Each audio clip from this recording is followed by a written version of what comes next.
আপনি যেটা বলছেন সেটা টেস্ট প্রি টেস্টের কথা।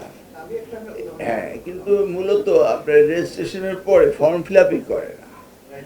এই গ্যাপটা কিন্তু এই টেস্টের পরে টিচারদের স্টিপুলেশন ফর বেটার এই পড়ালেখা সেটা নয়।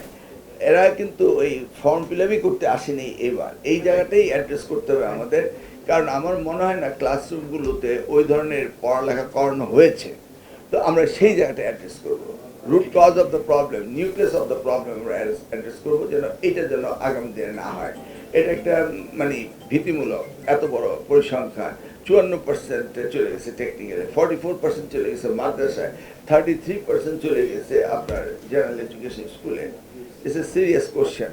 আমাদের এগুলি অ্যাড্রেস করতে হবে। আর আপনারা তো সহজে করবেনই। আপনাদের রিপোর্টগুলো আমরা দেখি, এই রিপোর্ট অনুযায়ী আমরা কাজ করি, এবং আপনার প্রতিনিধি দেখবেন প্রত্যেকটা রিপোর্টই অ্যাকশনে যাচ্ছে। এই যে আপনারা গবেষণা করছেন, এটা তো আমাদের কাজে আসতেছে, আমরাও করছি, সকলে মিলে কাজটা এগিয়ে নেওয়ার চেষ্টা করছি ইনশাল্লাহ।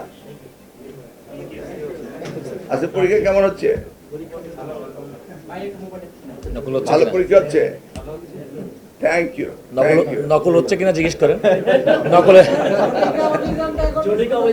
হ্যাঁ, এটা তো আগে বলা যাবে না। চলছে এবার। ওই আগে ওই 2001 হতে 2006 আপনারা ছিলেন, তখন ওই আপনারা ছিলেন, তখন বলা হতো যে হেলিকপ্টার নিয়ে আমি যাই, অনেকে বলতে এটা মিলন জাদু। এবার হলো ডিজিটাল জাদু। আমি কোনো সরকারি এখন নেই, এটা হলো ডিজিটাল জাদু। আর তাছাড়া সকলের মানসিকতা পরিবর্তন হয়ে গিয়েছে।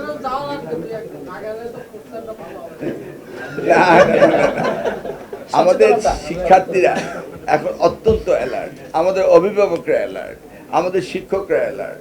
এখন তো আর শুনবেন না যে ঢাকা বোর্ডে মনস্তাত্ত্বিক পরিবর্তন হয়েছে, 5 লাখ টাকায় জিপিএ বিক্রি হয়, এগুলি আর শুনবেন না। শুনেছেন তো, বিক্রিত হতো, এত সত্য।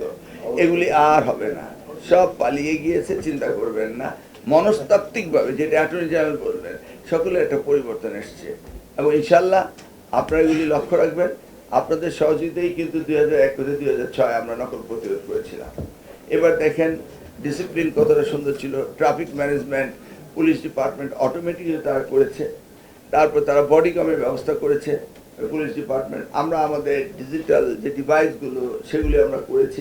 সব মিলিয়ে সকলে মিলেই কাজ করছি। ইনশাল্লাহ আমরা একটা সুন্দর আগামীর বাংলাদেশ যেন এই শিক্ষার মাধ্যমে করতে পারি, সেই কাজটি আমরা করছি।